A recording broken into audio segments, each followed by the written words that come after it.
Leitura do livro Não Faça Networking. Construa pontes e crie conexões que levarão você mais longe. O autor é Marcos Vinícius Freire.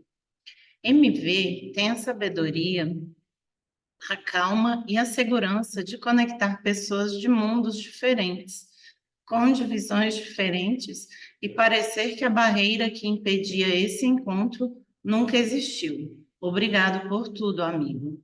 Rodrigo Lombardi, meu amigo ator, diretor, cantor, apresentador e ex-jogador de vôlei.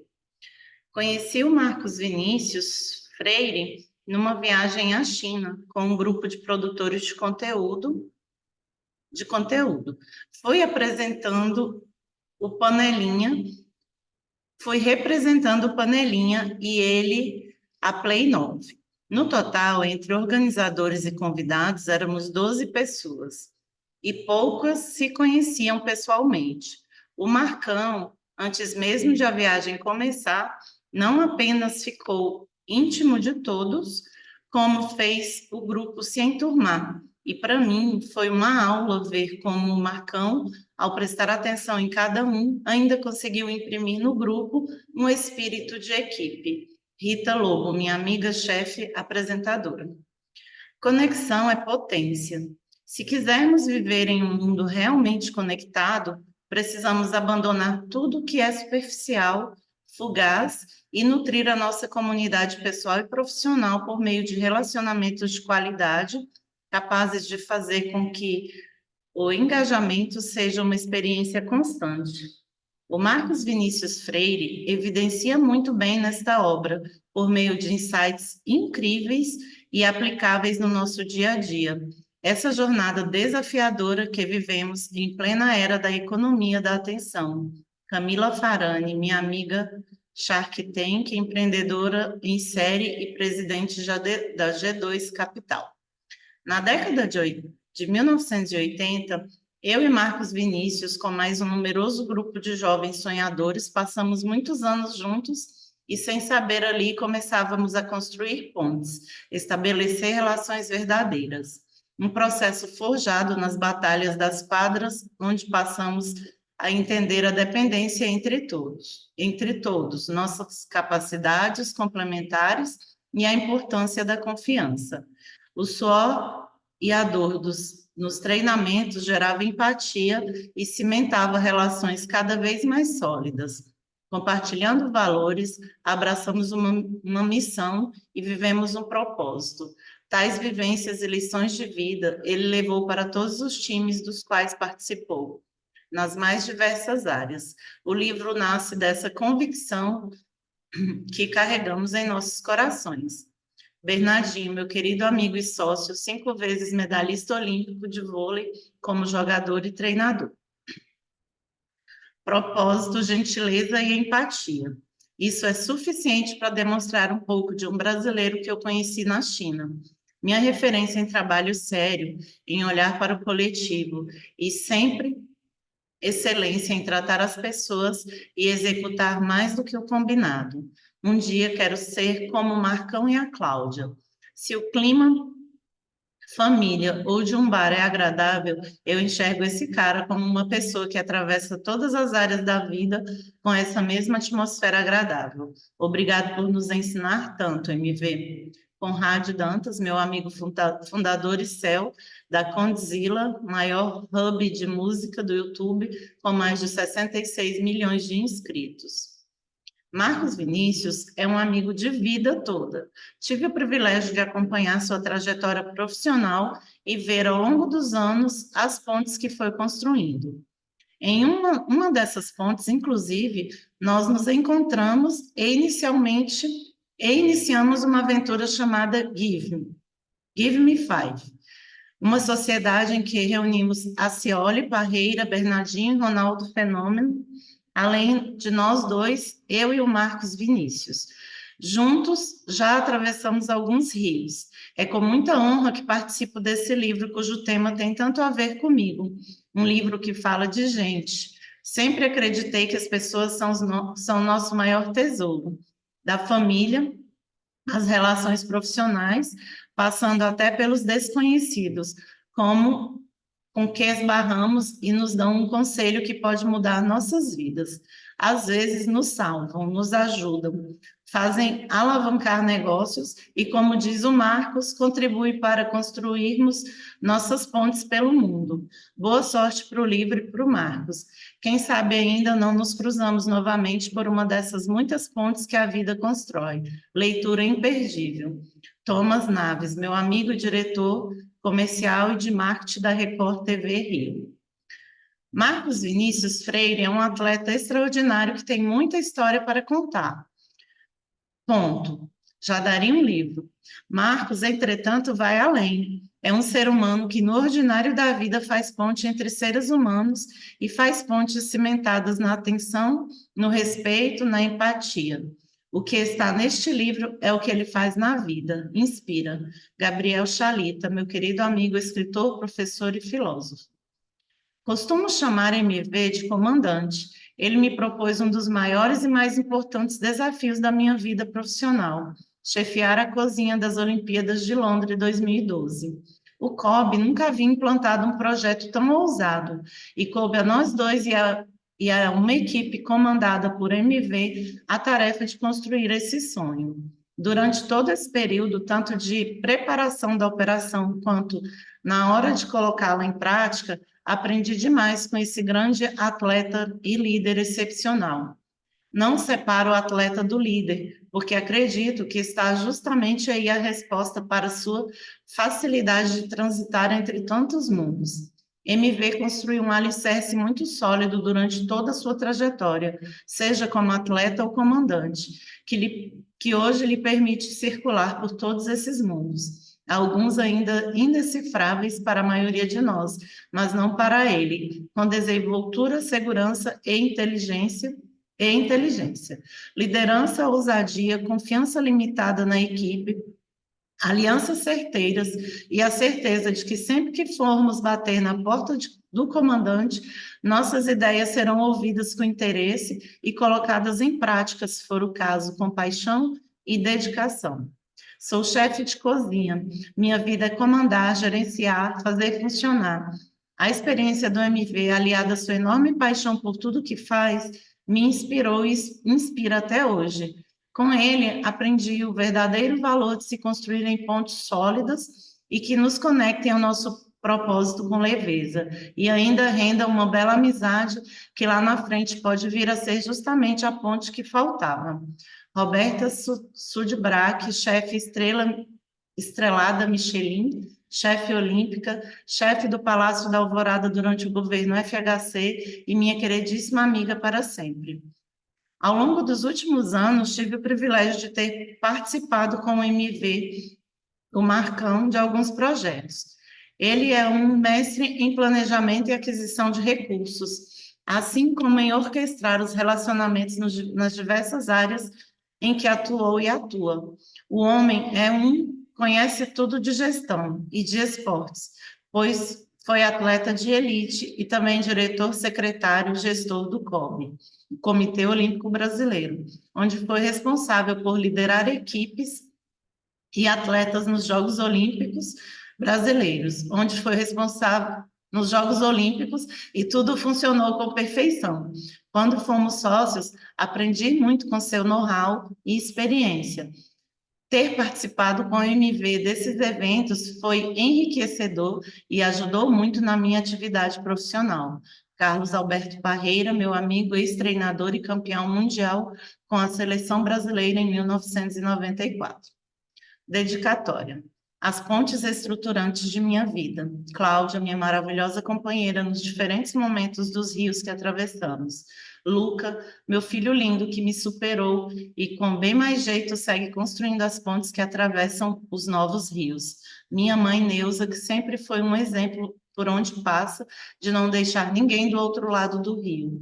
E Aldon, nosso netinho, que chega para ser a ponte para os rios futuros. Amo vocês. Agradecimentos. Aos 19 amigos pontes que tiveram paciência e acharam tempo para ler os rascunhos do livro, vocês sabem quem são. A minha dupla de escrita, a jornalista Daniela Foloni, pela ponte entre meus bullets e ideias, histórias, reflexões e as páginas deste livro. A editora Citadel, por acreditar que, construindo mais esta ponte, ajudará muitos a atravessar os rios da vida. Sumário. Não vou ler o sumário, vou passar aqui para a próxima página. Costumo dizer, brincando, que Marcos Vinícius Freire, autor do livro que você tem em mãos, provavelmente já viveu umas 10 vidas nessa experiência.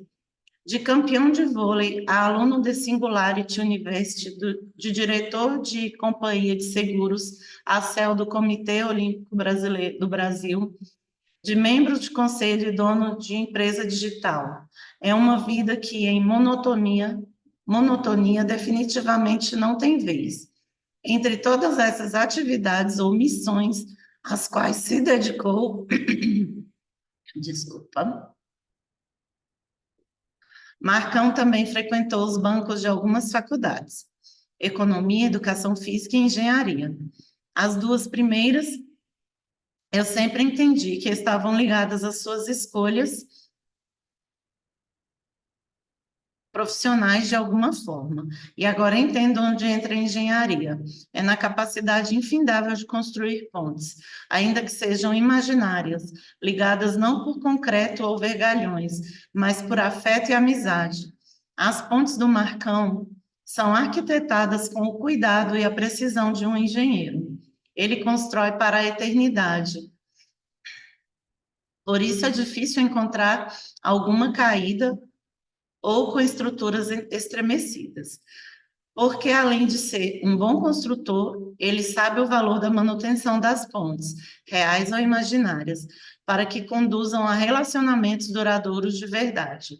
Conheci Marcão pessoalmente há cerca de 30 anos. Eu na condição de repórter e ele como atleta.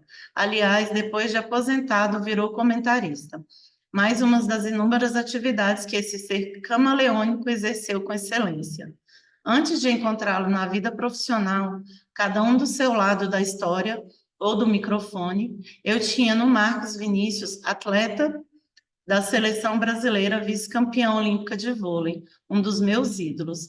Mesmo como reserva do time, o Marcão era parte do grupo de herói que me fez descobrir a paixão pelo vôlei em 1994, com a medalha de prata nos Jogos Olímpicos de Los Angeles. Entre eles, Bernard, Renan, Montanaro, William, Xandó e tantos outros. Na reserva, ao lado do Marcão, outro amigo querido, Bernardinho. Amigo em comum de nós dois e para quem também tive a honra de escrever o prefácio de um livro. Acho mesmo que tanto um quanto o outro aprenderam muito no banco de reservas, observando aqueles craques da geração de prata. Os dois acabaram sendo melhores gestores do que jogadores, embora tenham sido incríveis na quadra também. Depois de anos em relações que foram de ídolo a fã, entrevistado a entrevistador, ou de companheiros em transmissões esportivas, eu e Marcão passamos a viver outra bem mais intensa nos últimos 4 anos, desde junho de 2019. Somos sócios na Play 9, empresa Mediatek 100% brasileira, criada com uma dose de insanidade e muita coragem, como é natural em empreendedores no país. 3 anos antes, eu havia saído da Globo, onde trabalhei por 2 décadas e acabava de montar a Play 9, em sociedade com o youtuber Felipe Neto. Estava claro para mim que eu e Felipe precisaríamos do apoio de um bom sócio com histórico de executivo. Alguém que fosse correto, com credibilidade e principalmente que eu pudesse considerar um amigo. Talvez com isso tenha formado o trio de fundadores mais complementar e improvável que uma empresa poderia imaginar.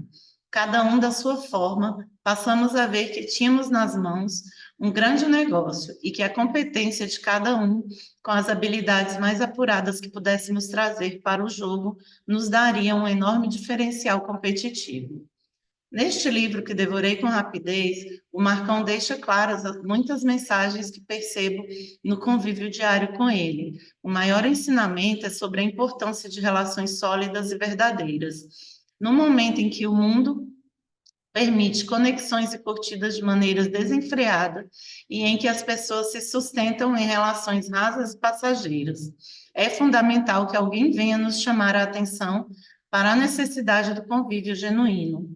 E é o que você encontrará neste livro. Nos primeiros capítulos, uma análise conceitual do que estamos vivendo, com muitas referências bibliográficas, e dali para frente, experiências que a vida desse meu amigo saltimbanco, no melhor dos sentidos, permitiu reunir de maneira tão deliciosa para o leitor. Há histórias que vão do jantar sobre uma tenda no Quirguistão, de um amigo que desejava retribuir o carinho dedicado pelo autor, até conto de fadas transformador, iniciando com um pequeno gesto de atenção e afago, que acabou dando a um bailarino de Manaus o empurrão de que ele precisava na carreira de artista.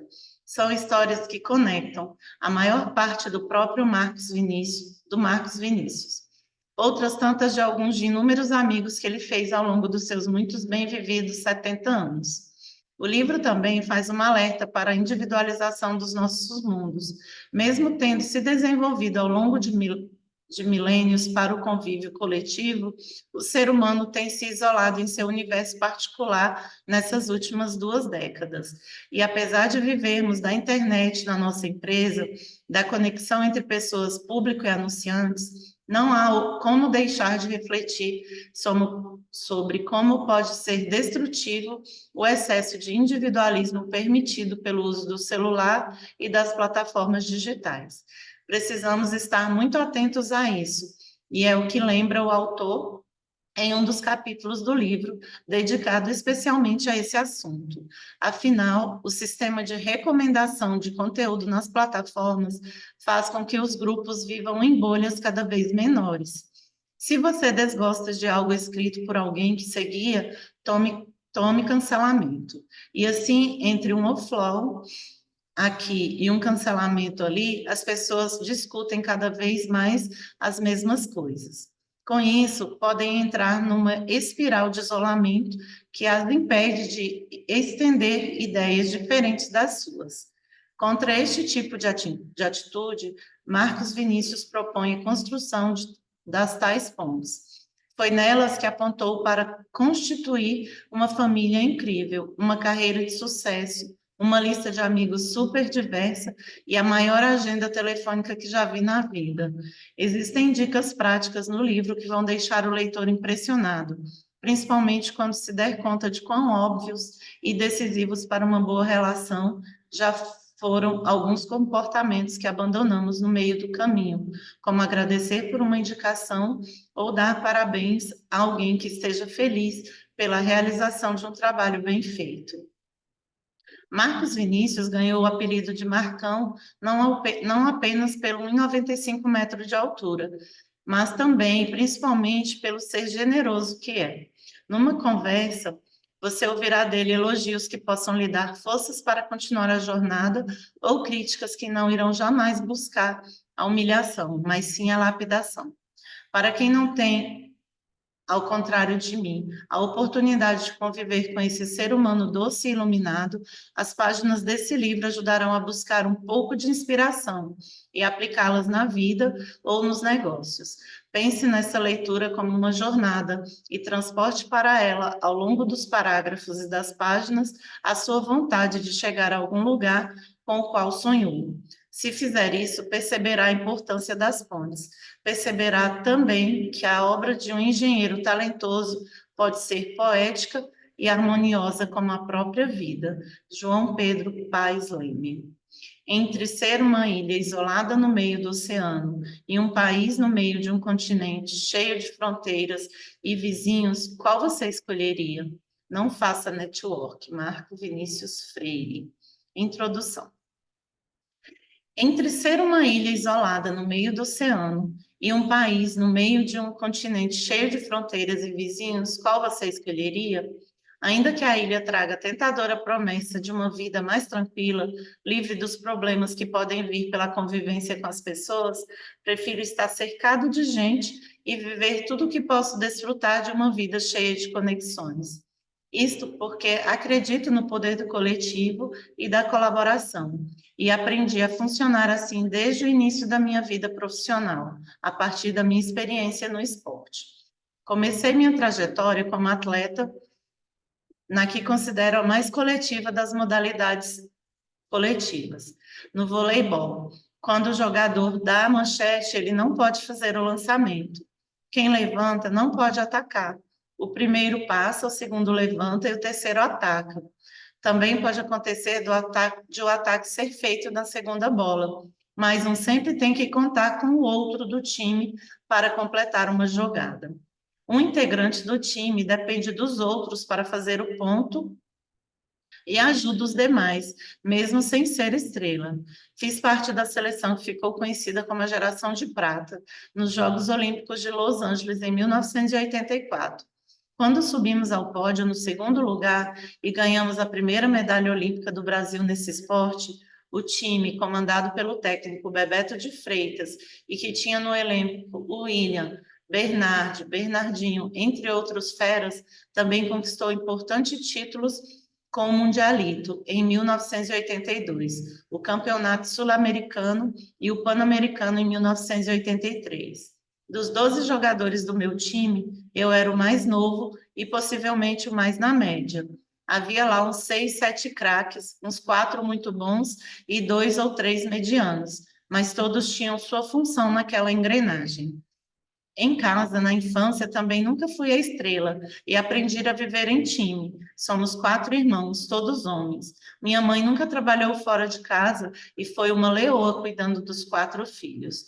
Com toda a família, com toda a família, rodei o Brasil a cada transferência de cidade do meu pai, que construiu carreira no Exército e chegou à reforma como general. Comecei a jogar vôlei com 13 anos, primeiro no Brasil, depois na Itália. Morar naquele país era meu sonho antes mesmo de pensar em ser jogador de vôlei. Cheguei lá sem saber falar italiano e tive que me virar. Eu tinha 25 anos e me tornei um dos destaques do time da cidade de Mantova. Mantova. Era o único estrangeiro e a cada semana eu ia do céu ao inferno. Quando a gente ganhava, eu era o anjo, estupendo, mas no dia em que perdia, virava brasiliano de merda. Foi nos anos na Itália que construí maturidade, inteligência emocional, perfil de liderança e responsabilidade a ponto de me tornar capitão do time.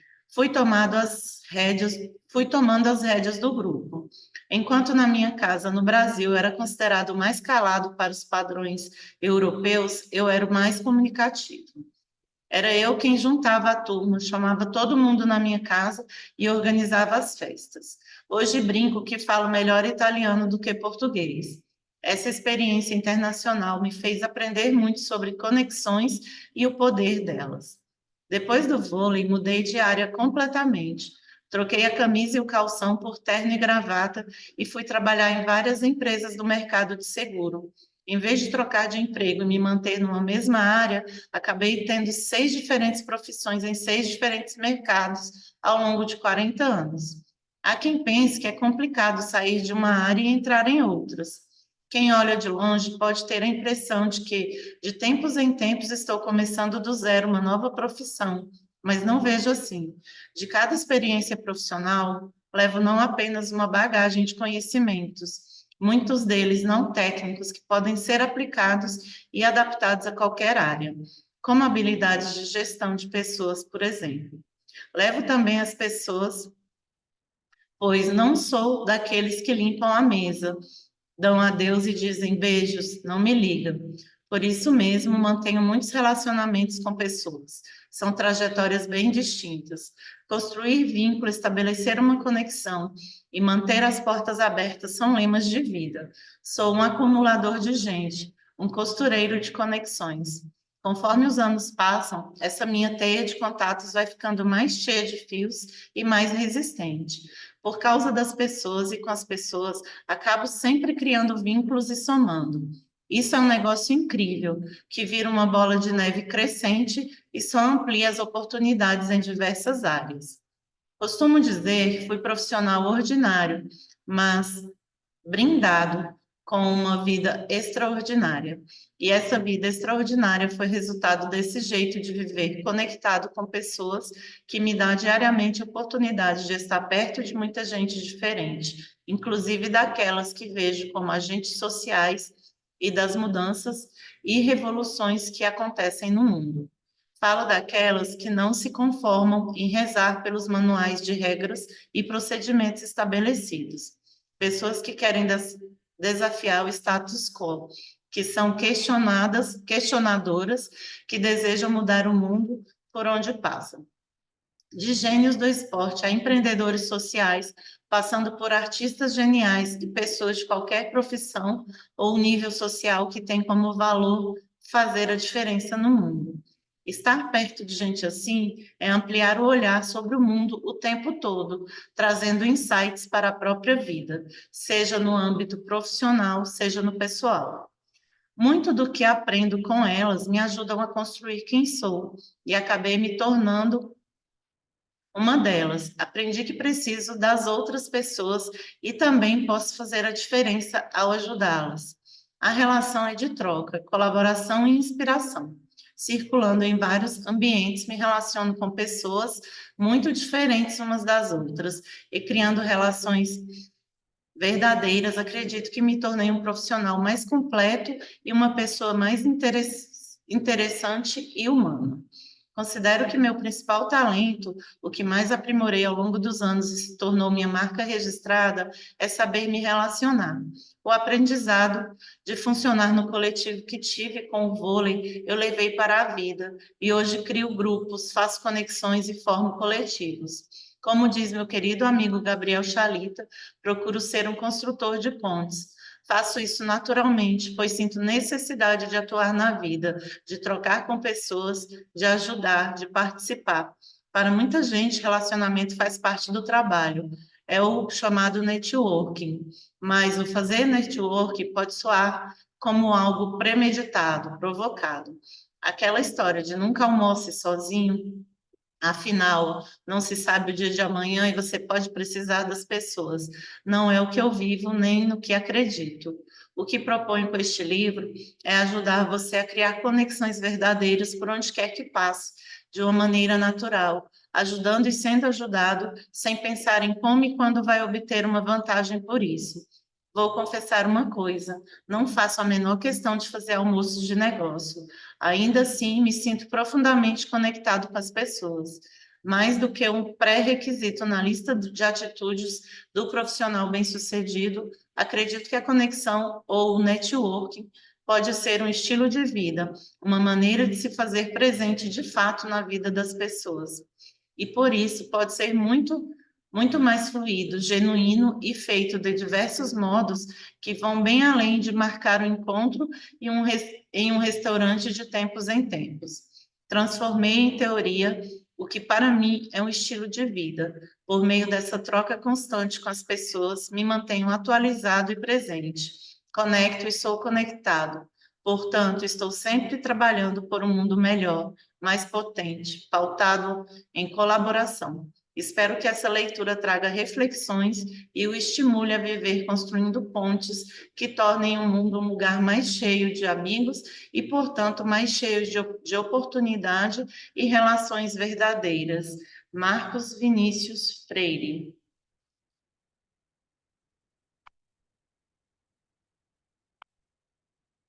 Capítulo 1. A crise das relações verdadeiras. O ano é 2007. A cidade do Rio de Janeiro lança sua candidatura oficial para sediar os Jogos Olímpicos de 2016. Tóquio, Madrid e Doha, Baku, Praga e Chicago também estão no páreo.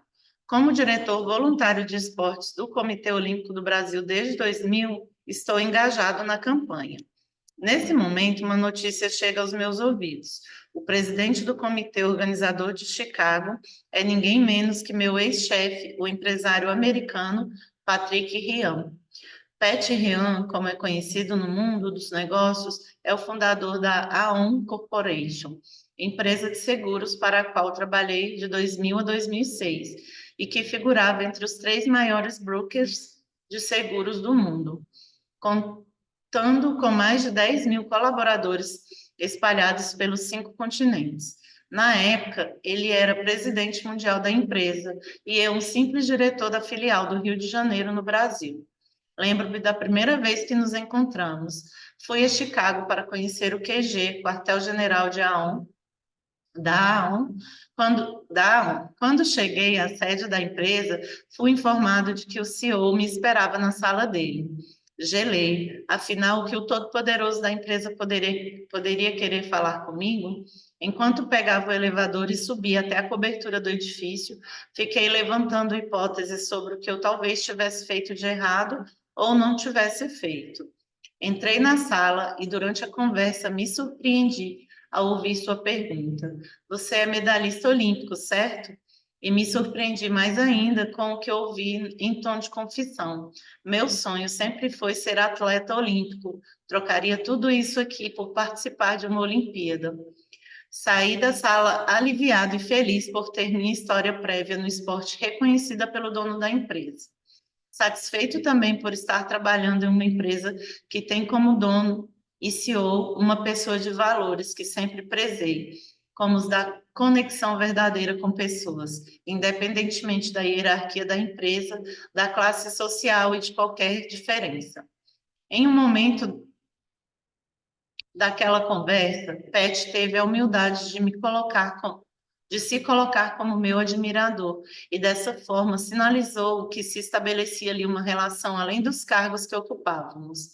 Em 2000, ele era chefe e eu funcionário. Mais tarde, em 2006, nossas vidas se cruzaram novamente, com a notícia de que ele era o presidente do comitê organizador da cidade americana.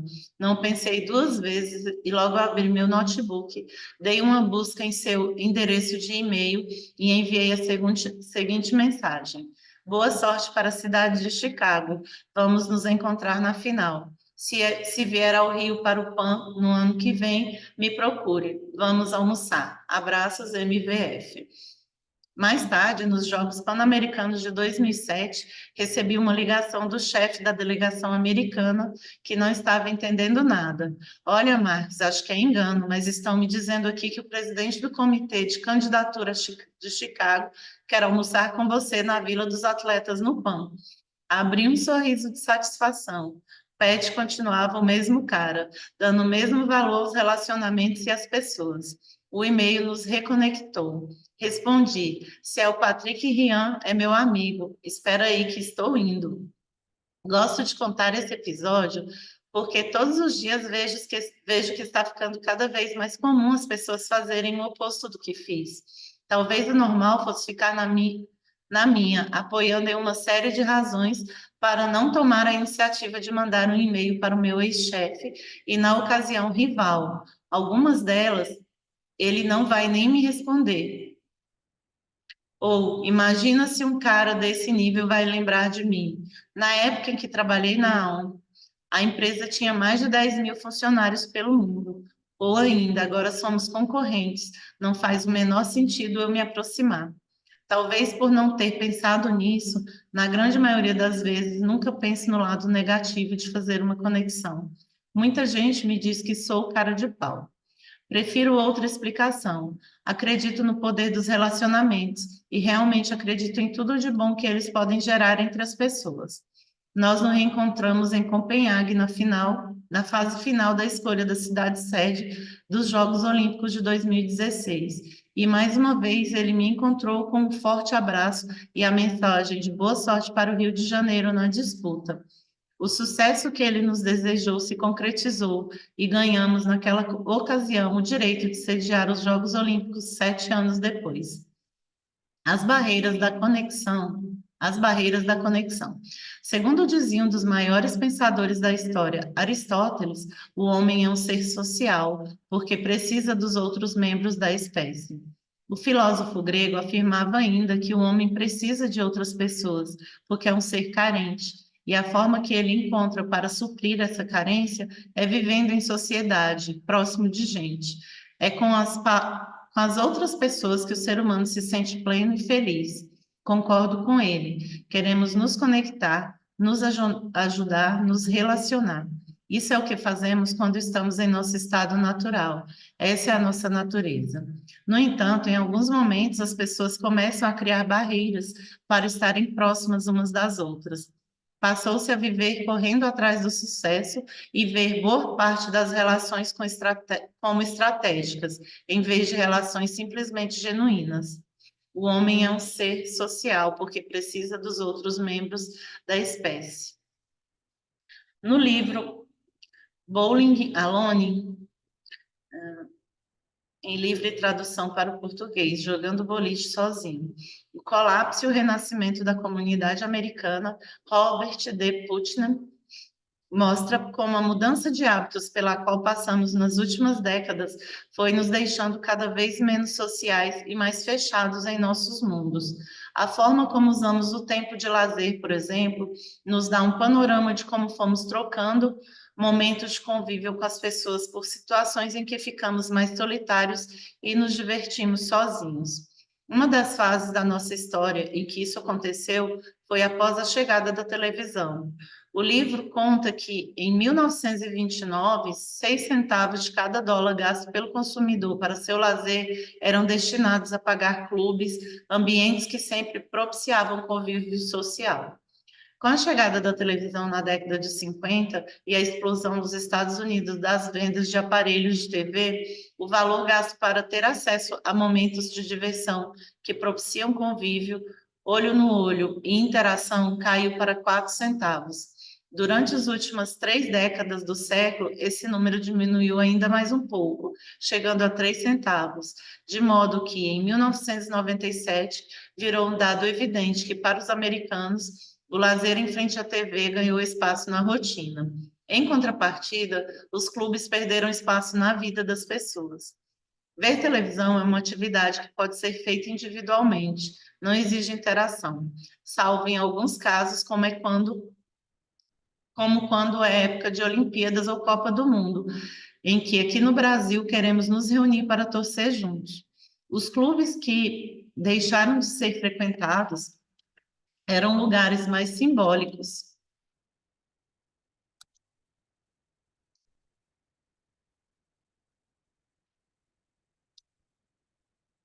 Os clubes que deixavam de ser frequentados eram lugares mais simbólicos da interação, dos encontros, da troca entre pessoas.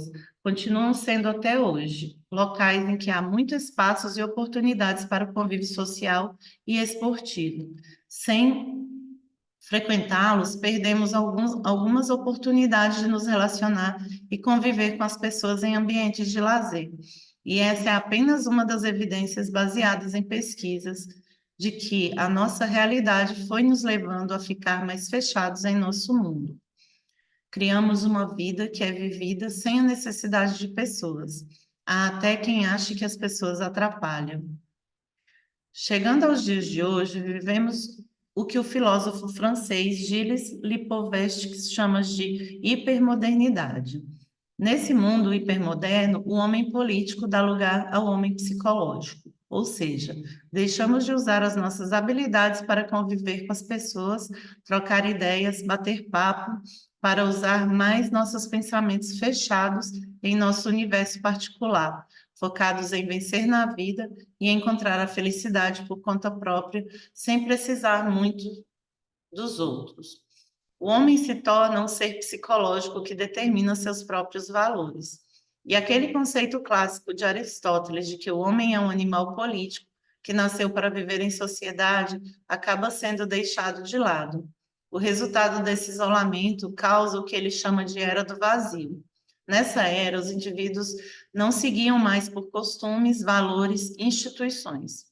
Criamos uma vida que é vivida sem a necessidade de pessoas. Há até quem acha que as pessoas atrapalham. Começa a valer o bloco do eu sozinho, do cada um por si, da minha vida, minhas regras, e ninguém tem nada a ver com isso. É como dizer assim: eu não estou nem aí para o outro, vou ser aquilo que quero ser. mesmo que aquilo que eu queira se vá romper com os valores que a minha família segue, que a minha religião segue, ou que o meio segue, vou construir os meus próprios valores. Segundo o filósofo, esse homem hipermoderno tende a se fechar em seu próprio universo e acaba vivenciando um processo de isolamento cada vez mais contínuo. Se no passado, na antiguidade e na Renascença, havia os sonhos coletivos de mudar as sociedades, de imaginar novas sociedades, na modernidade esses sonhos passaram a ficar individualizados. É só fazer uma lista dos sonhos que temos hoje para isso ficar evidente.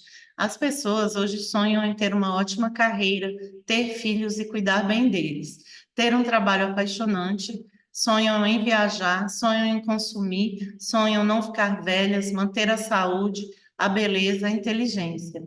Não existem mais grandes utopias, mas os sonhos continuam, só que de um jeito muito mais individual. Passamos a viver os sonhos sozinhos e nos acostumamos a nos realizar neles, como se estivéssemos isolados do mundo. E o mais interessante é que o Lipovetsky vê isso não como um movimento egoísta, mas sim como algo que temos feito para nos sentir livres, nas palavras dele. O individualismo é um conceito que é frequentemente associado ao egoísmo. Algumas vezes essas duas palavras são consideradas até mesmo sinônimos. O individualista é aquele que pensa em si mesmo e não está preocupado com os outros, por isso acaba virando um sinônimo de egoísmo. Eu proponho uma outra leitura. Resumindo, eu proponho uma abordagem moral. O individualismo é uma resposta à nova configuração dos valores modernos. A ideia do individualismo segue a ideia de que cada um é livre e igual aos outros. Portanto, ele legisla a própria vida. Ele deve organizar a própria vida e viver com liberdade. O individualismo significa liberdade. Esse jeito de buscar a liberdade, a meu ver, não traz felicidade nem torna a vida mais fácil. Pelo contrário, torna a vida mais difícil, porque deixamos de contar com os outros para conquistar nossos sonhos e mesmo para compartilhar bons momentos quando conquistamos nossos objetivos. A vida perde em cor, sabor e emoção se nos isolamos. Uma visão que complementa a de Gilles é a do sociólogo polonês Zygmunt Bauman, descrita no livro Modernidade Líquida. Bauman fala de mais um ponto bem comum na vida atual, que é a necessidade de ter os interesses privados satisfeitos de imediato. De imediato. Na constante correria e pressa em que vivemos, faltam tempo e paciência e até visão de futuro para construir relações verdadeiras, aquelas que são alimentadas no longo prazo. Dá para entender. O mundo está cheio de desafios e mudanças. O futuro nos parece cada vez mais incerto e ficamos com a sensação de que temos que fazer alguma coisa e rápido para nos proteger, para garantir nossa sobrevivência, para nos livrar do mal, diz ele. No mundo em que o futuro é, na melhor das hipóteses, sombrio e nebuloso, porém mais provavelmente cheio de riscos e perigos, colocar-se objetivos distantes, abandonar o interesse privado para aumentar o poder do grupo e sacrificar o presente em nome de uma felicidade futura não parecem uma proposição atraente ou mesmo razoável. Qualquer oportunidade que não for aproveitada aqui e agora é uma oportunidade perdida. Não aproveitar uma oportunidade se torna uma coisa imperdoável e não há desculpa fácil para isso, nem justificativa. Nessa lógica, preferimos viver relações mais leves e superficiais, porque assim é menos risco de prejuízos. Bauman diz que agora é a palavra-chave da estratégia de vida, ao que quer que essa estratégia se aplique, e independentemente do que mais possa sugerir. O filósofo segue explicando como tem funcionado a nossa cabeça nos dias atuais. No mundo inseguro e imprevisível, o viajante esperto fará o possível para imitar os felizes globais que viajam leves. E não derramarão muitas lágrimas ao se livrar de qualquer coisa que atrapalhe o movimento. Raramente param por tempo suficiente para imaginar que os laços humanos não são como peças de automóveis, que raramente vêm prontos que tendem a se deteriorar e desintegrar facilmente se ficarem hermeticamente fechados e que não são fáceis de substituir quando perdem a utilidade. E assim, a política de precarização conduzida pelos operadores dos mercados de trabalho acaba sendo apoiada e reforçada pelas políticas de vida, sejam elas adotadas deliberadamente ou apenas por falta de alternativas. Ambas convergem para o mesmo resultado: o enfraquecimento e decomposição dos laços humanos, das comunidades e das parcerias. Em outras palavras, laços e parcerias tendem a ser vistos e tratados como coisas destinadas a serem consumidas e não produzidas. Estão sujeitas ao mesmo critério de avaliação de todos os outros objetos de consumo. No mercado de consumo, os produtos duráveis são, em geral, oferecidos por um período de teste, e a devolução do dinheiro é prometida se o comprador estiver menos que totalmente satisfeito. Se o participante numa parceria é concebido em tais termos, então não é mais tarefa para ambos os parceiros fazer com que a relação funcione na riqueza e na pobreza, na saúde e na doença. Trabalhar a favor nos bons e nos maus momentos, repensar, se necessário, as próprias preferências, conceder e fazer sacrifícios em favor de uma união duradoura. Se reclamamos por viver uma crise das relações verdadeiras, dos laços de empatia e de carinho, é porque falta disposição para conhecer o outro de verdade, tentar fazer os relacionamentos darem certo e se ajudar mutualmente. Tudo isso foi ficando incomum, fomos passando batidos pelas pessoas, portas foram fechadas e o que poderia ser feito neste instante foi sendo deixado para depois. Dar um telefonema no dia do aniversário, mudar a programação do dia para ajudar uma pessoa que está visivelmente precisando, marcar um encontro com amigos, segurar a porta do elevador. Criou-se uma acomodação, deixamos de ser proativos em relação a fazer algo pelo outro. E como esse fenômeno é praticamente geral, cada um vai se isolando numa ilha. O que fica é uma sensação de que estamos sozinhos, mas nunca achamos que é por culpa nossa. Sempre achamos que foi o outro que se afastou, e assim vamos vivendo, pensando que a vida é assim, que o mundo é assim mesmo. As pessoas estão mais afastadas umas das outras e nunca se sentiram tão sozinhas como os números comprovam. Segundo um estudo feito em 2020 e 2021 pelo Instituto Ipsos, com a população de 28 países, 50% dos 1.000 entrevistados no Brasil disseram sentir solidão, muitas vezes, frequentemente ou sempre, não apenas no Brasil, mas no mundo todo. Segundo outro estudo divulgado nos fins de janeiro de 2020, 61% dos norte-americanos relatam-se dizerem sós. Dentre eles, os jovens são os mais afetados. 79% da geração Z, nascido após 1995, e 71% da geração Y, nascidos entre 1981 e 1995, diz o Lonely Lines Index de 2020. Essa sensação de isolamento e solidão ficou mais agravada ou mais acelerada pela pandemia do coronavírus, que nos deu um gostinho amargo do que seria um mundo sem um contato real frequente. Desde fevereiro de 2020 até hoje, vivenciamos uma fase de menos encontros, menos olhos no olho, menos olho no olho. Essa necessidade de encontrar as pessoas e se relacionar, no entanto, fica lá dentro da gente e acabou encontrando uma válvula de escape providencial, as redes sociais. Ao mesmo tempo que nos isolamos fisicamente, suprimos pelo celular a necessidade aristotélica de sermos sociais.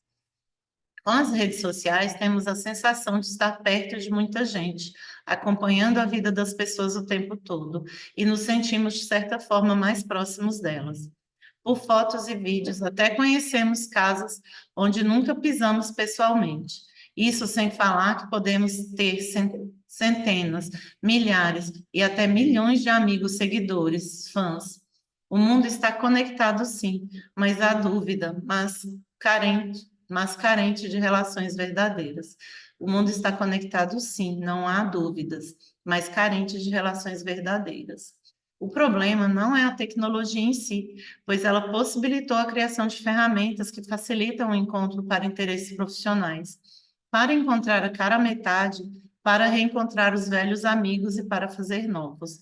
A questão é a maioria como estamos nos relacionando com o uso desses facilitadores. O fato de uma conexão pode poder ser feita a um clique não significa que a construção de um relacionamento seria igualmente simples e automático. Uma conexão verdadeira e a manutenção dela continuam sendo papéis das pessoas.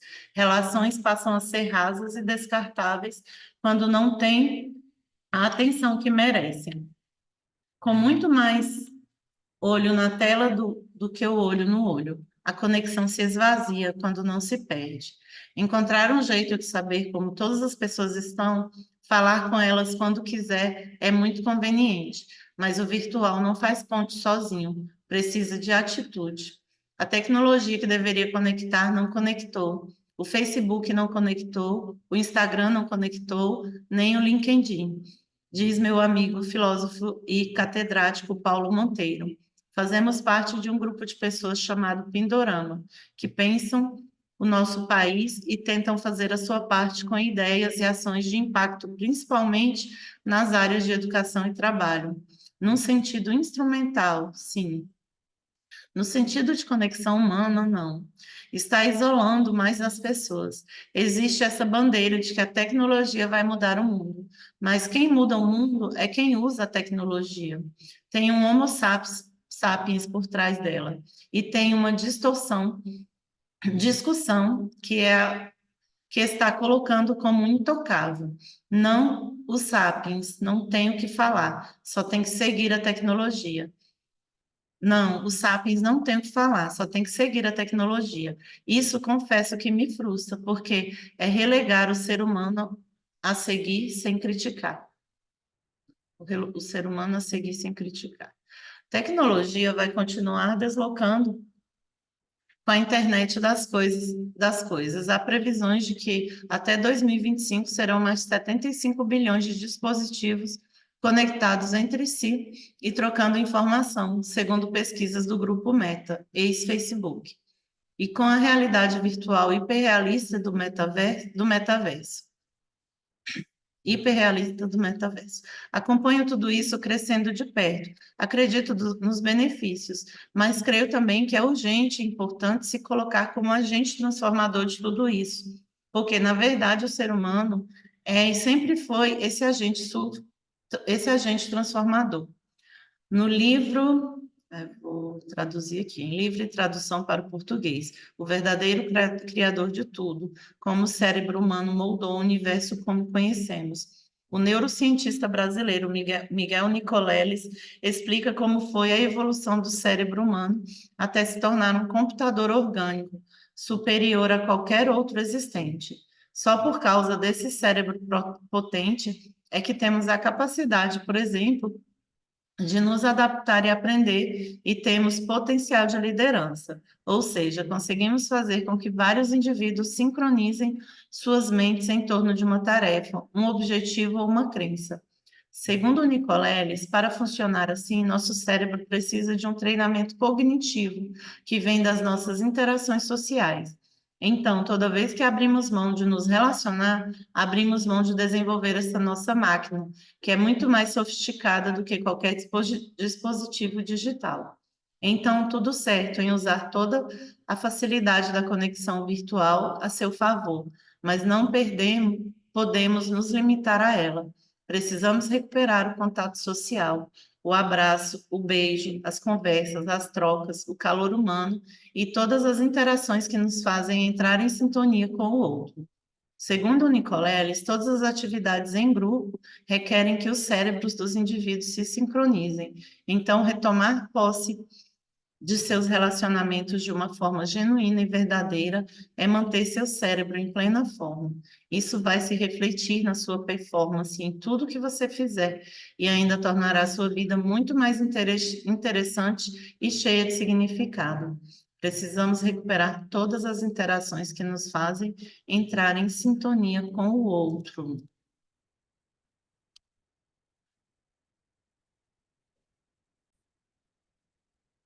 Capítulo 2. Já fez networking por obrigação? Na cultura da competitividade, Em que palavras como concorrência, rivalidade e competição nos dividem? Aprendemos a viver sozinhos e acreditar que chegamos mais longe se formos armados, protegidos e por conta própria. Mas, apesar de vivermos cada vez mais sozinhos em busca de realizar nossos sonhos, sabemos que é preciso construir relações para ter sucesso. Certamente você já se deparou com um manual para fazer networking, com uma lista de atitudes que podem ser vistas com bons olhos pelas pessoas, mas que, na verdade, nada mais são do que estratégias para camuflar o interesse de pedir ajuda mais tarde, um dia se precisar. Isso porque se acredita que ninguém faz nada de graça, que sempre há um interesse por trás e que ninguém vai ajudar ninguém se não for pela regra do toma lá da cá. Dessa maneira, cada indivíduo se sente por sua conta e risco, por sua conta e risco. Como resultado disso, vemos pessoas pensarem em pessoas apenas como meios de atingir um objetivo pessoal. Acabamos criando essa forma artificial de fazer networking, muito difundida. É provável que em algum momento da sua trajetória você já tenha sentido a obrigação de fazer esse chamado network instrumental. Isso é muito típico da segunda metade do século XX. Aquela história de 10 dicas para fazer amigos e ter sucesso profissional. Na hora de fazer networking, primeiro sorria e depois dê um aperto de mão forte. Nunca almoce sozinho. Relacionar-se virou um tema com regra da cartilha profissional, mas que não gera conexões genuínas. Nem tudo é trabalho, nem tudo diz respeito a regras. Isso é apenas transformar as pessoas em tecnocratas do networking. Talvez simplesmente por não ter tempo de marcar um papo com um ex-colega da faculdade para saber como eles estão hoje, você não faça o tal network com a frequência que mandam e acha que acabou perdendo a chance de requentar um relacionamento pela motivação de garantir uma empregabilidade ou portas abertas em algum momento. Mas será que perdeu mesmo? Será que transformar algo que deveria ser espontâneo, orgânico, mais visceral e mais significativo em algo instrumental dá certo? As relações abrem portas profissionais, sim, mas não vão ser duradouras e verdadeiras se forem construídas de um jeito forçado. Sabe aquela máxima que diz que sempre arrumamos tempo para o que queremos de fato? Ela se encaixa aqui. Se você der uma olhada na sua vida, vai ver que tem tempo para aquilo que traz benefício imediato. Quando se trata de relações, uma grande amizade traz benefício imediato. É mais gostoso, espontâneo, orgânico ligar para alguém com quem a gente pode rir, se abrir, mostrar nosso lado não tão legal ou imperfeito. Bem diferente de um encontro programado, em que cada palavra é pensada de modo a exibir uma lista de habilidades e de qualidades do currículo. Também nos iludimos com a ideia de que ter um meio de chegar a uma pessoa é suficiente para nos conectar com ela. Pegar uma lista de e-mails de gestores de RH e enviar com um belo texto padrão para todos os candidatos, para todos, candidatando-se a uma vaga. Pode dar certo? Pode até dar, mas está longe de ser a melhor maneira de se apresentar para um cargo. A resposta, na maioria das vezes, se ela vier, será um e-mail automático igualmente padronizado. Por quê? Porque conexões de verdade não acontecem de forma robotizada. Precisam de falas e trocas com verdade, reais. As relações abrem portas profissionais, sim, mas não vão ser duradouras e verdadeiras se forem construídas de um jeito forçado. Já sentiu que perdeu tempo, perdeu o jeito para se conectar de verdade? Não é só você. Por falta de tempo, ou por ter se acostumado a resolver tudo em textos telegráficos, por achar que passar a mão no telefone para ligar para alguém agora é só em caso de urgência, muita gente ficou mais reclusa.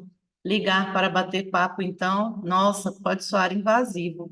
No aniversário, vai lá, quando as pessoas fazem parte do rol dos melhores amigos de infância, ou é o pai, a mãe, o avô. É tão fácil cair nas armadilhas virtuais que até quem tem relacionamento nas veias, o que é o meu caso, se trai às vezes. Fui convidado com um telefonema super simpático para a festa de aniversário de um dos melhores amigos, amizade de mais de 45 anos. Ele armou um almoço na casa dele, mas não pôde ir, pois estaria viajando. Agradeci o convite e justifiquei a razão da minha ausência. Até aí tudo bem, mas então cometi o erro. No dia do aniversário, no lugar de ligar, apenas mandei um WhatsApp, muito pouco para a proximidade que temos. A polarização de ideias que vivemos hoje também deixa muita gente sem disposição para se relacionar com quem possa ser e pensar diferente. Dá para entender a lógica. Em um mundo com tantos conflitos, parece que vai ser mais fácil, menos tenso ou desgastante achar feio o que não é espelho. Nesse contexto, a lógica de cada um no seu quadrado prevalece. Ou seja, parece melhor deixar de conviver com quem não pensa igual para evitar conflitos, aborrecimentos e troca de ideias. Criou-se uma intolerância a pontos de vista diferentes, pela falta de disposição e abertura para entender a opinião do outro. Mas será mesmo que é necessário conviver apenas com quem tem opiniões e gostos parecidos? Não ter oportunidades nem contextos que permitam uma troca de ideias capaz de fazer a empatia, a amizade e o carinho ficarem acima das diferenças, faz com que as pessoas virem produtos numa prateleira e sejam rotulados.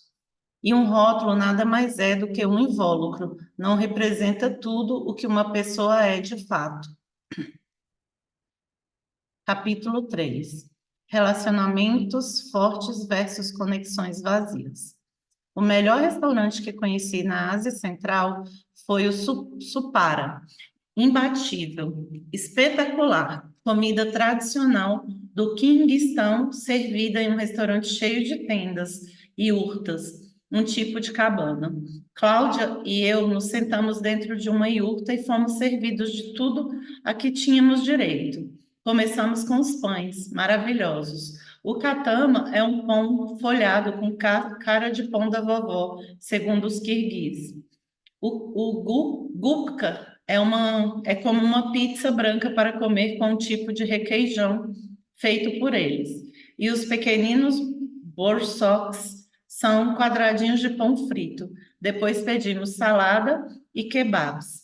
A comida vinha acompanhada de chás, feitos num samovar lindo que fica na entrada da iurta, e de muita vodka nacional que os locais dizem ser melhor do que a russa.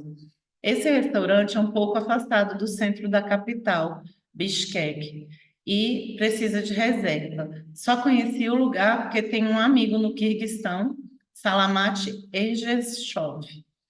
Ele fez questão de se encontrar comigo e com a Cláudia, minha mulher.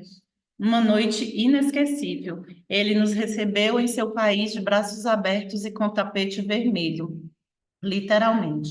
Presenteou-me com uma passadeira linda e gigante em tons de vinho rosa e verde, feita pela família da esposa dele durante anos de trabalho em sua tribo nômade. Também me deu o maior porre da minha vida, porque queria mostrar que a vodka local era melhor que a russa. Bebo bem pouco e não precisei de muitas doses para concordar e passar da conta. Fico pensando há quanto tempo essa noite mágica foi arquitetada, em como essa relação se estabeleceu, sem interesse imediato, apenas pela vontade de ajudar. Foi na Olimpíada de Londres, em 2012, que conhecemos. Ele era o chefe da pequena delegação do Quirguistão, Quirguistão. Era sua primeira experiência em Jogos Olímpicos e me dispus a ajudá-lo com o que precisasse. O que está mudando radicalmente é a nova forma como nos conectamos. Estamos cada vez mais imediatistas, ansiosos. Com pressa de obter algum benefício, acabamos construindo relações com gosto de fast food. Com mais calma, sem imediatismo, cuidando de todos os detalhes que um relacionamento demanda, é possível se fartar em relações que se tornam verdadeiros banquetes, garantindo experiências que dinheiro nenhum paga, como essa noite que eu tive, coisas que só as conexões bem construídas trazem. Essa história me faz pensar em como os relacionamentos fortes e duradouros são construídos. Eles demandam tempo, assim como o preparo de uma comida saborosa, que precisa ser feita com atenção e cuidado. Ler a receita atentamente, separar os ingredientes e picar e cortar o que for preciso, esperar o tempo certo de cozimento. Quando fazemos tudo isso, o resultado lá na frente vai ser muito mais saboroso e aproveitado. Um dos equívocos é achar que basta estar conectado por uma rede social para ter um amigo. Proponho o seguinte exercício de reflexão. Abra a rede social que você mais usa e olhe a sua lista de conexões, seguidores, inscritos. Quantos nomes há ali? Quantos deles você convidaria para ir à sua casa?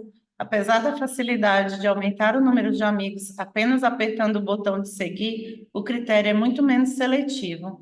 Até porque aceitar a amizade ou o seguidor não necessariamente quer dizer que você vai convidar aquela pessoa para uma festa na sua casa. A própria conexão começa de um jeito mais superficial. Na pior das hipóteses, em caso de qualquer desapontamento com uma postagem, é possível dar um off-follow instantâneo. Quem nunca? Claro que também se estabelece uma comunicação nesse meio, seja por um comentário ou até mesmo por uma réplica sincera ou pouco simpática a uma postagem. No entanto, a falta do olho no olho muda essas conexões.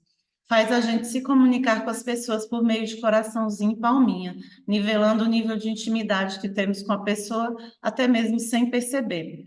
Uma amiga da escola que você conhece com uma palma da sua mão pode ganhar no dia do aniversário um emoji assoprando uma língua de sogra, assim como a filha da vizinha, da qual se tem uma vaga ideia de quem seja. O risco de estar em uma rede social é achar que o simples fato de postar algo significa cultivar amigos. Seria ótimo se fosse simples e rápido, mas ainda precisamos da conexão um a um, e construí-la está mais para um espaguete a carbonara com calma. Está mais para ligar a pessoa, chamar a casa, combinar de encontrar, e menos para dar um like, achar que isso basta.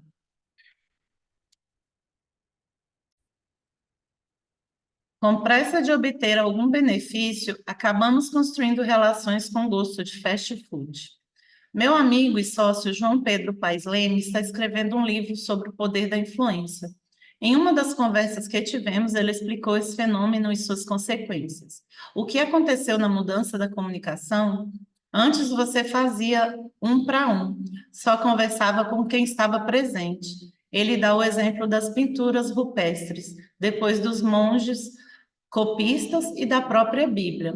Quando chega um rádio e cinema, passa a ser um para muitos. E hoje temos a comunicação de todos para todos, como diz João Pedro.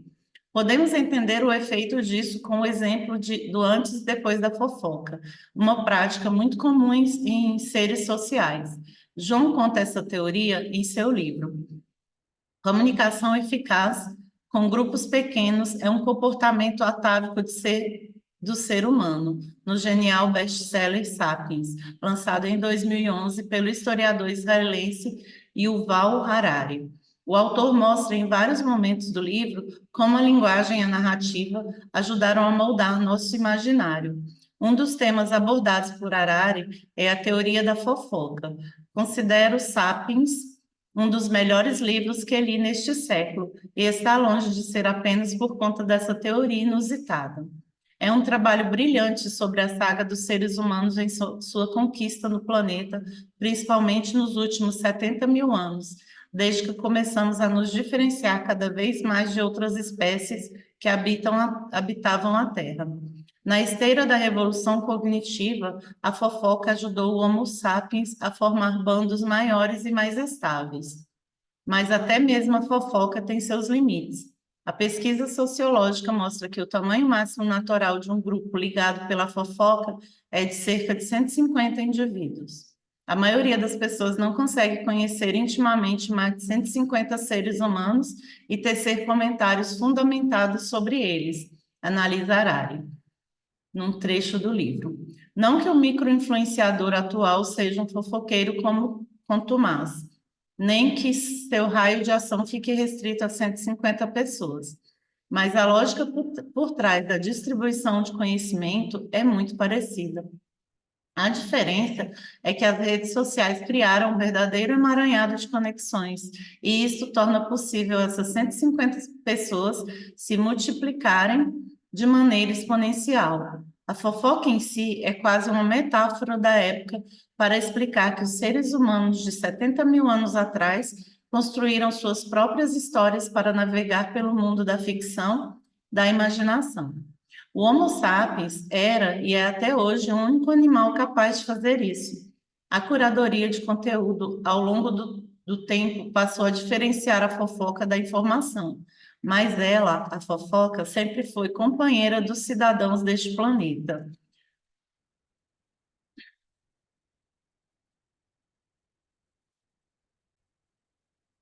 Hoje, todo mundo pode escrever o que quer, falar o que quiser, ouvir o que quiser. Não era diferente no passado.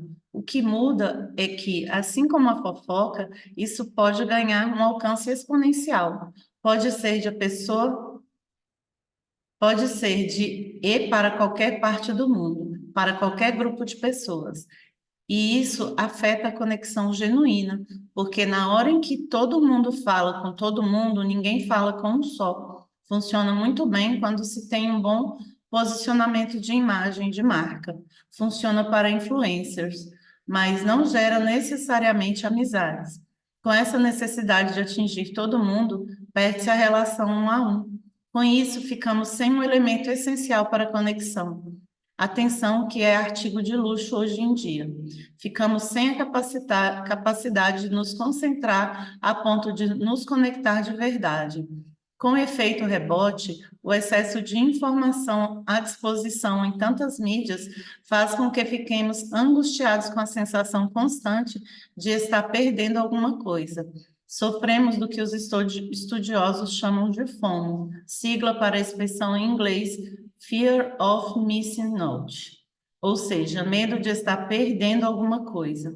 A nova série, a nova postagem, o novo tweet, a nova notícia, em vez de nos concentrarmos em algo, ficamos mais dispersos, zapeando pessoas e relacionamentos, sem nos aprofundarmos em nada.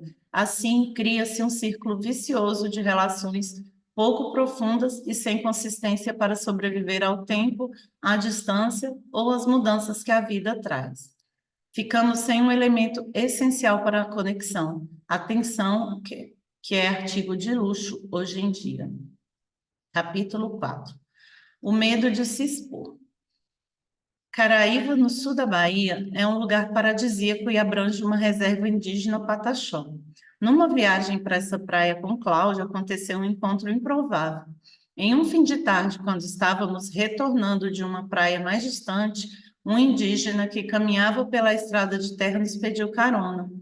Ofereci a garupa do bug para ele conseguir chegar ao centrinho. O que aconteceu no caminho? Nosso carro quebrou em um lugar e um horário bem complicado para achar um mecânico. Descobrimos então que, para nossa sorte, o indígena era ninguém menos do que o melhor mecânico da cidade. Ele arrumou nosso carro e fomos embora. Para agradecer, dei meu boné do time Brasil novinho para ele de presente. Ele tirou a pulseira que estava usando e me entregou. Vou te dar o meu amuleto. Aqui você tem a proteção do índio. Me disse, selando ali uma conexão. A pulseira está até hoje comigo, como uma lembrança, mas também como uma tutela indígena. Toda vez que você se abre, você se expande, cresce, enriquece, pois age com base em amorosidade e compaixão. Em contrapartida, quando a gente se fecha para uma conexão pelo simples fato de não querer se expor, nega para si um mundo de infinitas possibilidades que podem surgir e ser maravilhosas. Não sou ingênuo de achar que só existem encontros verdadeiros e que todas as pessoas estão dispostas a dar o seu melhor no relacionamento. Sei bem que existem muitas pessoas que preferem estabelecer conexões de olho nos benefícios. Essas relações costumam acontecer assim. Enquanto há interesses em comum, continuam a ser alimentadas. A partir do momento em que uma das partes não tem mais nada a oferecer para a outra, o contato vai rareando, e o que resta é apenas uma conexão que pode ser o número de telefone salvo na agenda do celular ou na agenda de papel, uma conexão no LinkedIn. O que se sabe é que se essa relação só era pautada em interesse, ninguém mais vai falar com ninguém. É também fácil farejar quando uma pessoa está por perto simplesmente por interesse. Difícil em algumas situações é despistá-la. Por mais que aconteça um momento de encontro, seja um jantar, um happy hour, o negócio não vai para frente, nem dá liga e ponto final. Muitas vezes, no entanto, uma pessoa perde a oportunidade da conexão e até de ser ajudada, porque se fecha em seu mundo com o intuito de não se expor para não se sentir incomodada. Quem se fecha dá poucas chances para a vida e as conexões acontecerem. Nem falo de dar carona para um desconhecido.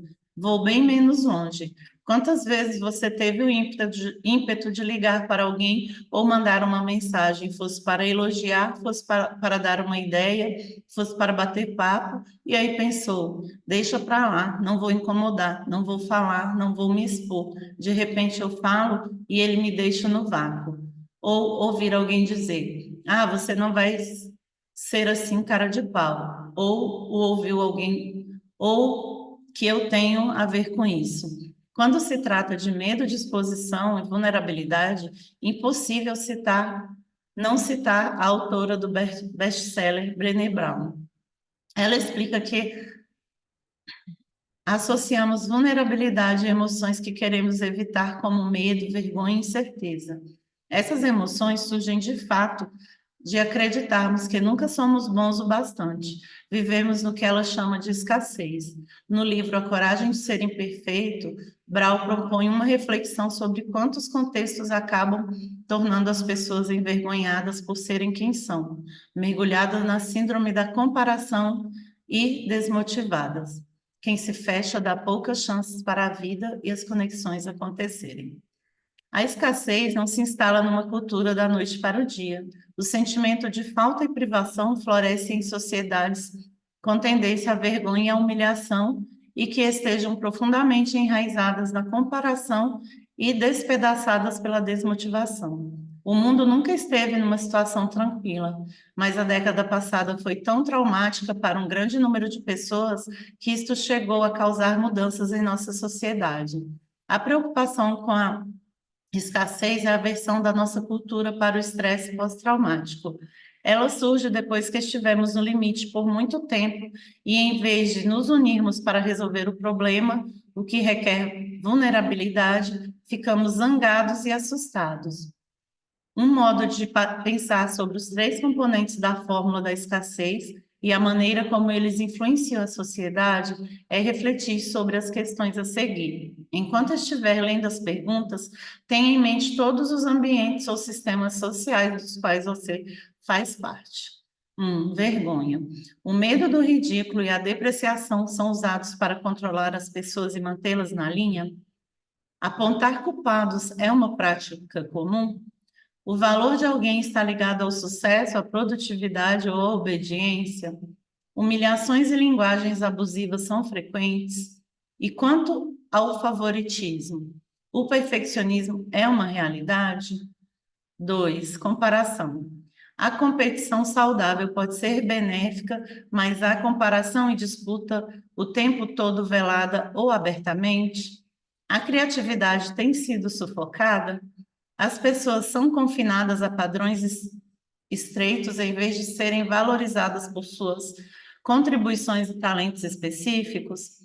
Há um modo ideal de ser ou um tipo de habilidade usado como medida de valor para todos?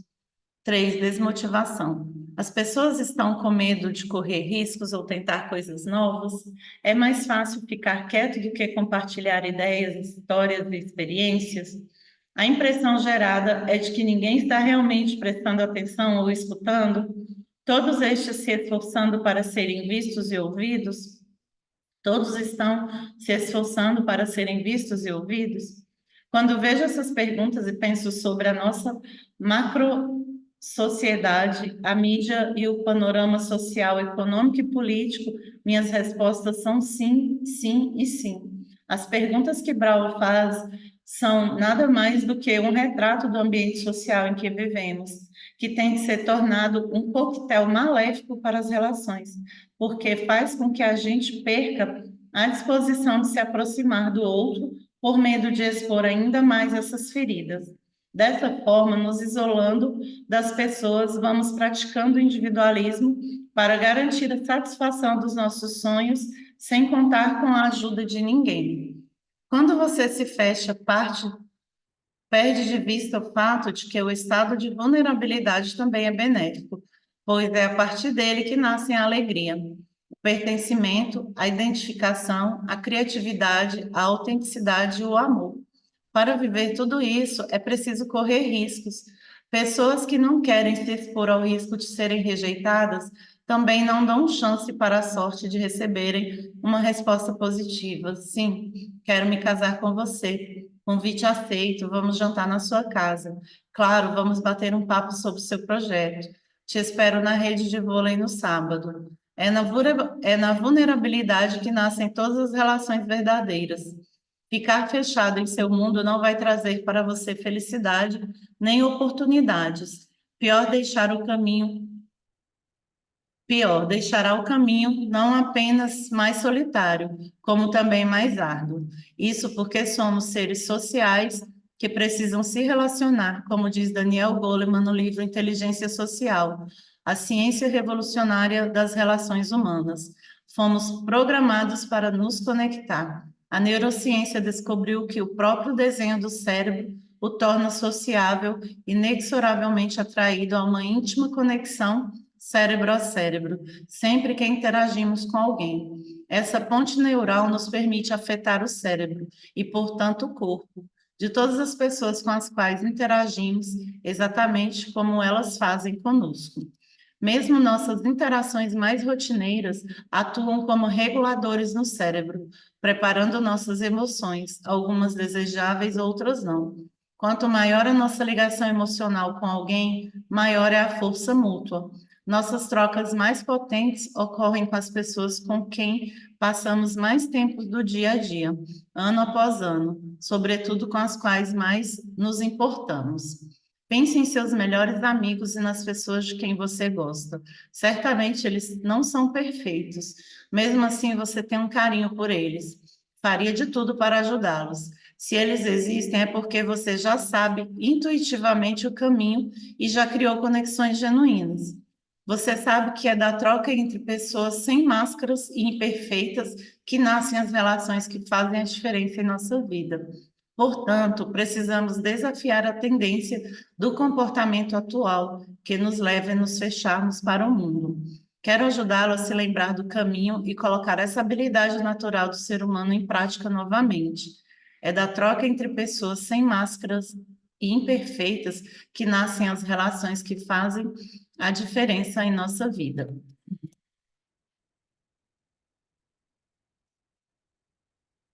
Capítulo 5. Entregue-se à magia do encontro. Quando minha esposa Cláudia e eu fizemos 40 anos, resolvemos organizar uma festa para os amigos do antigo Rock in Rio Café que havia no antigo Rock in Rio Café que havia na Barra Shopping, no Rio de Janeiro. No convite colocamos festa de 80 anos. A lógica, 40 anos da Cláudia mais 40 anos meu, igual 80. Decidimos que precisávamos chamar alguém para cantar. Nosso filho Luca, que na época tinha 8 anos, adorava a música Girassol do Tony Garrido. Então, a primeira ideia foi chamar o Cidade Negra para cantar. O Tony é amigo de uma amiga minha. A Cláudia falou, não tive dúvidas. Pede o telefone que é comigo mesmo. Vou tentar falar com ele. Acabamos fechando um pocket show com o Tony e mais dois caras tocando violão. Ficou combinado que ele cantaria umas 6 músicas e estava feito. No dia da festa, fui à tarde ao local do evento. Levei o Luca para ver o Tony passando o som. Pensei que era melhor garantir, porque na hora do show, na festa, era provável que o artista entrasse correndo, saísse com pressa e não tivesse a oportunidade. Eu me apresentei e ele ficou me olhando como se já me conhecesse de algum lugar. Você é o Marcos Vinícius? Me perguntou. Disse que sim, e ele explicou que estava ali porque iria cantar numa festa de 80 anos. É teu parente? Me perguntou o Tony. Expliquei que a festa era minha e da minha Cláudia. Tony me disse que se lembrava de mim da seleção de vôlei e me perguntou se eu poderia arrumar uma camisa da seleção brasileira de vôlei para ele abrir o show. Claro que sim. À noite na festa, toda a geração de prata e muitas outras estrelas do esporte nacional estavam na primeira fila para assistir ao show, entre eles Bernardinho, Bernardo, Bebeto, Renan.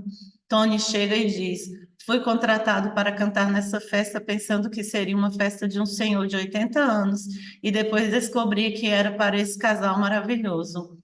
E vou confessar uma coisa para vocês: o meu sonho de infância não era ser cantor, era ser jogador de vôlei como vocês. O que o Marcos está me pagando, eu pagaria para poder cantar para vocês, meus ídolos. Eu me arrepio só de lembrar desse encontro, que virou uma grande amizade. Um ajuda o outro no que precisa nesses últimos 20 anos. Essa amizade é um daqueles relacionamentos que todo mundo constrói ou construiu de forma espontânea ao longo da vida. Pode ter sido na infância, na escola, a turma do clube, o pessoal da praia, os amigos que algum esporte lhe deu, os colegas da faculdade. Quantas relações genuínas saem desses lugares? Para mim, elas acontecem em momentos em que estamos desarmados na nossa versão mais autêntica. Pense naquelas pessoas com quem a conexão fluiu fácil, porque rolou empatia. Não houve uma intenção por trás. Aliás, houve. Houve intenção. A de estar junto, trocar, se divertir, se ajudar, levar o time a vencer. O que deu liga foi gostar mesmo daquelas pessoas e de estar perto delas. E o mais bacana é que não importa quanto tempo você fique sem encontrar essas pessoas, elas sabem quem você é realmente e guardam um carinho especial.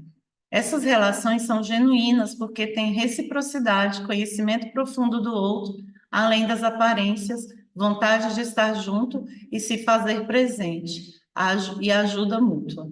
Quando você estabelece uma relação de alta qualidade, assim, pode apostar que ela será de longa duração e deixará portas abertas. Você conhece muito bem uma pessoa com quem conviveu todos os dias no esporte, na escola. Claro que ela mudou, você mudou, mas vocês têm milhões de histórias e situações que viveram juntos. Não porque houve a intenção de criar isso, mas porque foi a consequência natural da convivência com disponibilidade. Algum tempo atrás, a gente juntou no Clube Monte Líbano, no Rio de Janeiro, uns 30 caras das gerações do voleibol, desde Munique, 1972, até a minha, de 1984.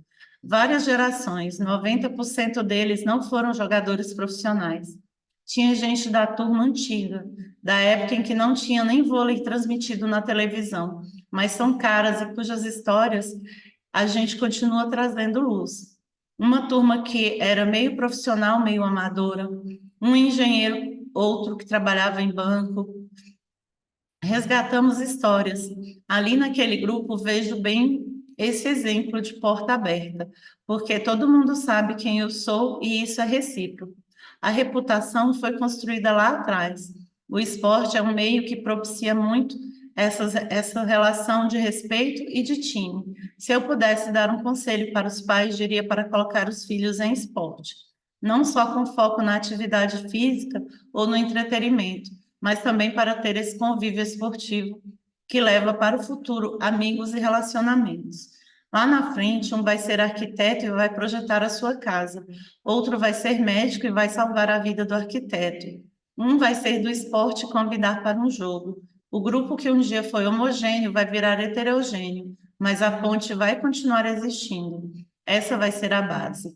Porque se você olhar quais são os seus amigos, suas amigas que não são mais do negócio próximo, normalmente são da escola ou do time, ou do grupo de escoteiro ou da universidade. Mesmo na universidade de engenharia, de economia, uma pessoa pode abrir uma empresa de calçado e a outra pode se tornar presidente do Banco Central. E as duas podem se encontrar no futuro e ter portas abertas. Tudo isso que falei pode levá-lo para algum ponto de nostalgia, ou se você é das novas gerações, talvez se identifique com o que está vivendo agora.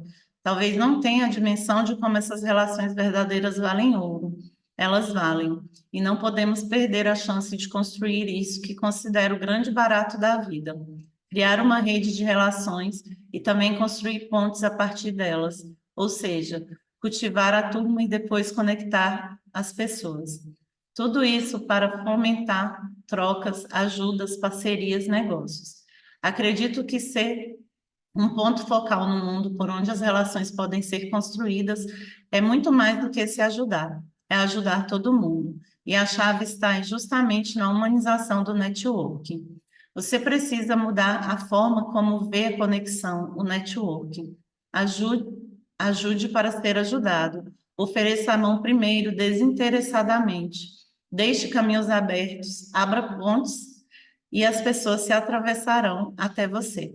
Rompa com a ideia de ter um interesse por trás e simplesmente direcione sua ação para ajudar as pessoas. Olhe as pessoas e não o cargo. Deixe de ser uma ilha construindo pontes entre você e as pessoas e depois entre as pessoas que você conhece.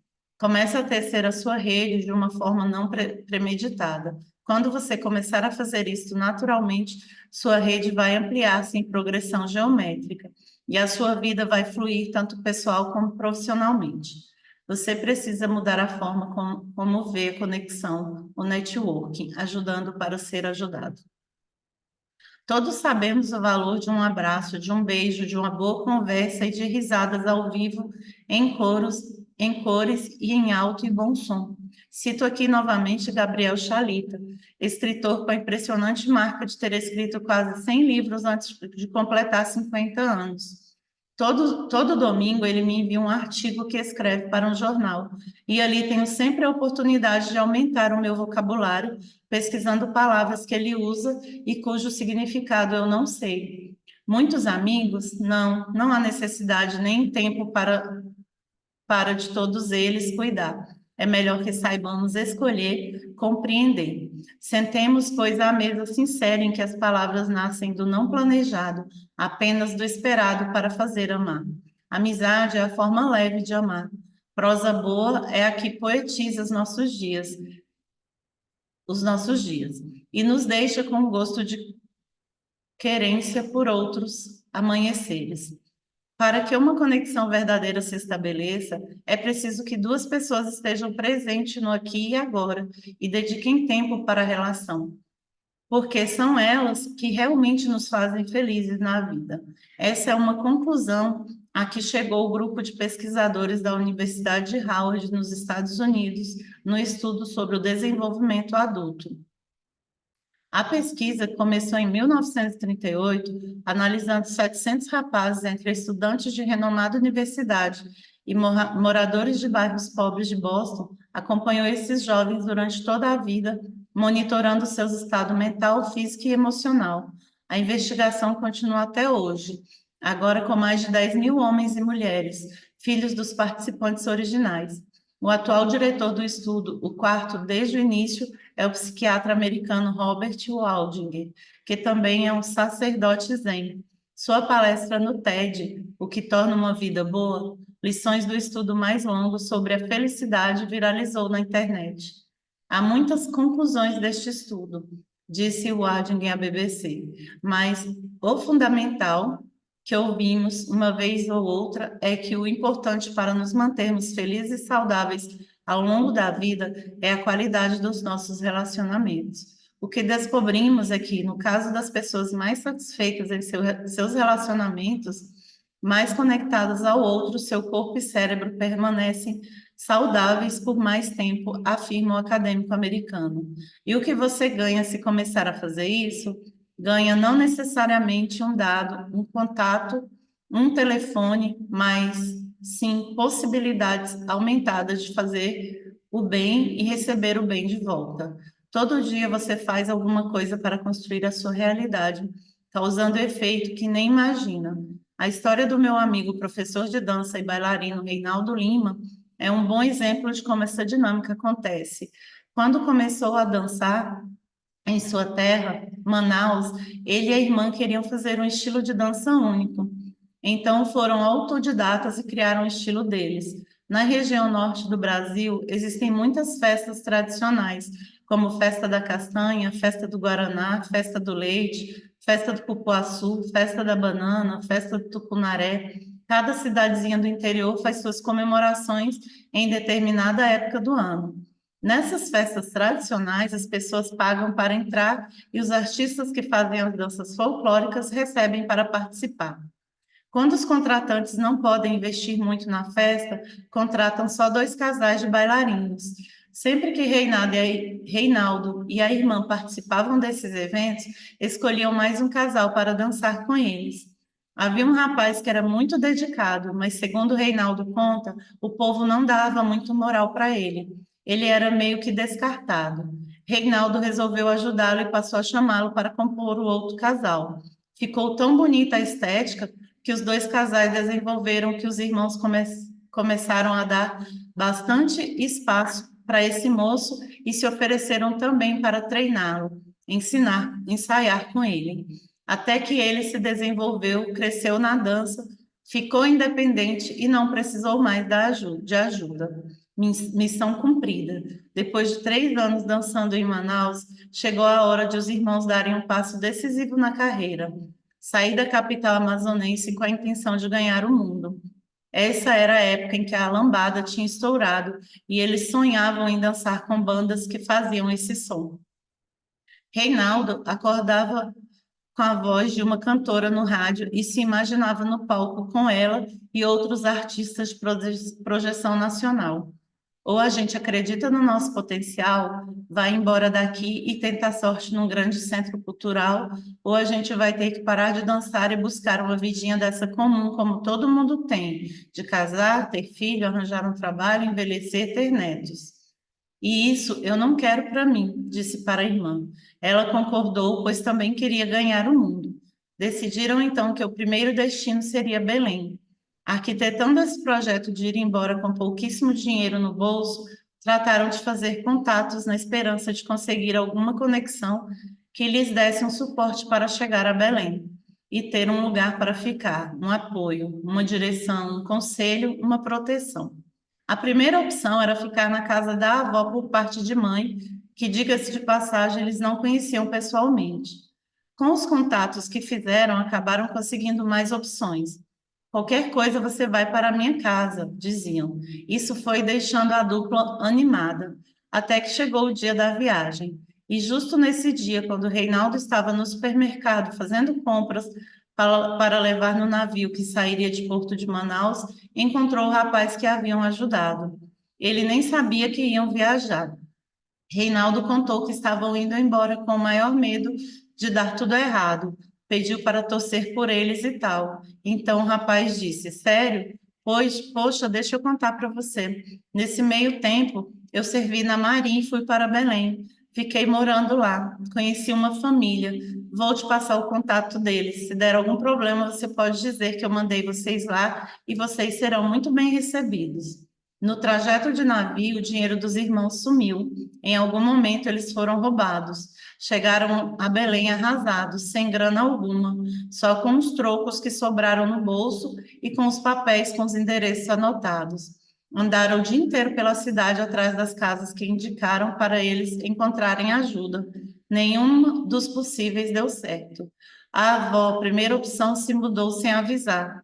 Também não rolou o segundo, nem o terceiro, o quarto. Já estavam quase sem esperanças quando tentaram o último endereço, aquele que o rapaz havia dado no supermercado. A senhora e seu filho os receberam, deram um quarto para eles e, mais que isso, todo o apoio para começarem. A dupla passou 1 mês e meio na casa deles até conseguir levantar um dinheiro e se virar sozinha. Foi assim que conseguiram dar o start em seu sonho. A partir daí, conectaram que com o bailarino e professor de dança mais famoso do Brasil, Carlinhos de Jesus. Viajaram para o Rio de Janeiro, entraram para uma companhia de dança. Reinaldo virou professor na universidade e aí é outra história. Mas graças à conexão com esse rapaz que começou sem interesse nenhum, apenas motivada pela vontade de ajudar uma pessoa, receberam tanto em troca. Lá na frente foi o rapaz da peça mais importante, a chave da virada profissional para os dois irmãos. Se não fosse aquele rapaz, nada teria acontecido. Reinaldo conta que essa foi a parte mais brilhante, mais emocionante de sua história. Para se entregar à magia do encontro, você precisa tomar algumas providências emocionais. A primeira é se desconectar dessa coisa de curto e médio prazo e passar a fazer as coisas com um estilo de vida sem esperar nada em troca. Porque não se trata aqui de ter retorno imediato. E quando você tira o foco dessa expectativa e coloca no prazer de se relacionar, muda tudo. Muda a energia envolvida. Procure experimentar, neutralizar a ansiedade por resultados e retornos, tentando ficar mais inteiro no momento presente, vivenciando cada instante das relações que acontecem aqui e agora. Tudo está conectado e tem volta. É a ideia do efeito borboleta. Um simples bater de asas no Brasil pode causar um tornado no Texas. Como já escrevi uma vez na orelha do meu livro Resolva, acredito que a energia do mundo é cíclica. Quero que você também experimente isso na sua vida, o tempo todo. Desconecte-se dessa coisa de curto e médio prazo e faça as coisas como um estilo de vida, sem esperar nada em troca. 6 atitudes para se entregar à magia do encontro.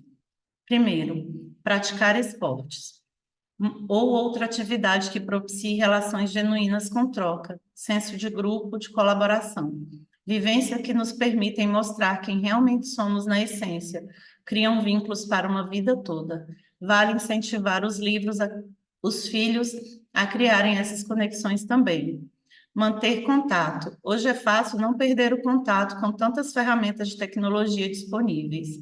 3, não olhar o cargo. Medir a importância das pessoas pela cadeira que elas ocupam torna os encontros frios e falsos.